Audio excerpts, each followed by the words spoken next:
Today, Nvidia is the most valuable chip company on the planet. Their GPUs power artificial intelligence, self-driving cars, and the future of computing. But in 1997, they were 6 months away from bankruptcy. The company that saved them, a gaming console manufacturer that would soon exit the hardware business entirely. This is the untold story of how Sega saved Nvidia. Was our company was running out of money, and I was in a contract with Sega, and I owed them this game console. And if that contract would have been canceled, we'd be dead.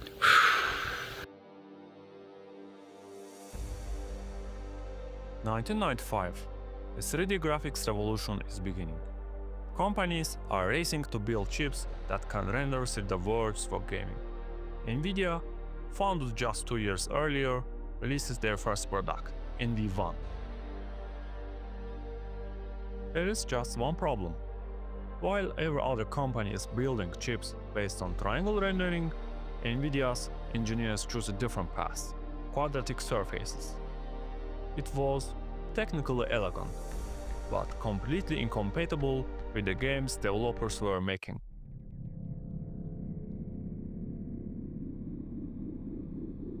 The NV1 flopped hard. Jensen Huang and his team had burned through most of their venture capital. They started working on the NV2, doubling down on the same quadratic approach. And they had a major partner lined up, Sega. Sega was developing their next generation console and had chosen Nvidia to build the graphics chip. This contract could save the company, but in 1997, Sega made a decision that should have killed Nvidia. Sega's engineers had been watching the industry. Sony's PlayStation was dominating with triangle-based graphics. Microsoft's DirectX was becoming the standard, and it used triangles too. Sega realized the quadratic approach was a dead end. So, Sega cancelled the NV2 contract. For Nvidia, this was catastrophic.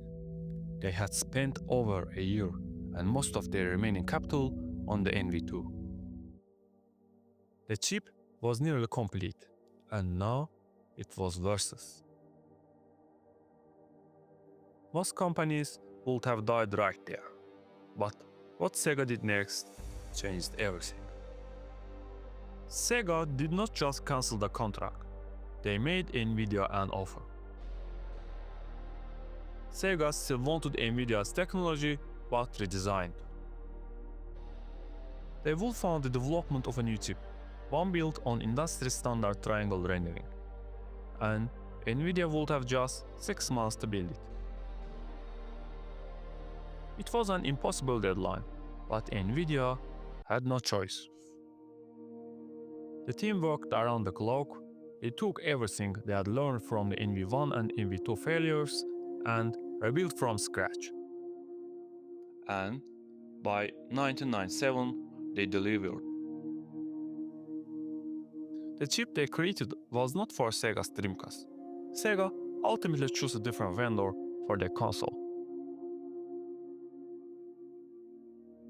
But the forced pivot to triangles, the brutal 6-month deadline, the lessons learned from failure, all of it became the foundation for the Riva 128, Nvidia's first commercially successful product. The Riva 128 saved Nvidia, but more importantly, that desperate 6-month sprint taught them something critical: speed matters.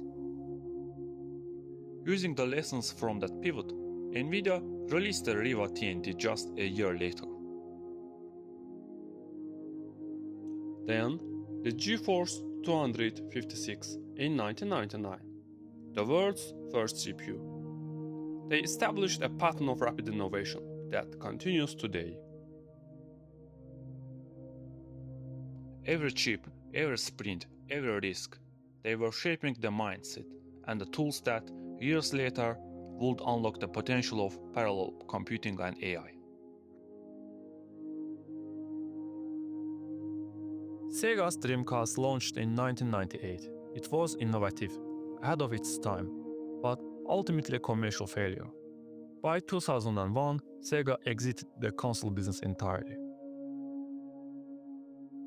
But their decision in 1997 to cancel a contract and force a struggling chip company to adopt helped keep alive the company that would eventually power the AI revolution.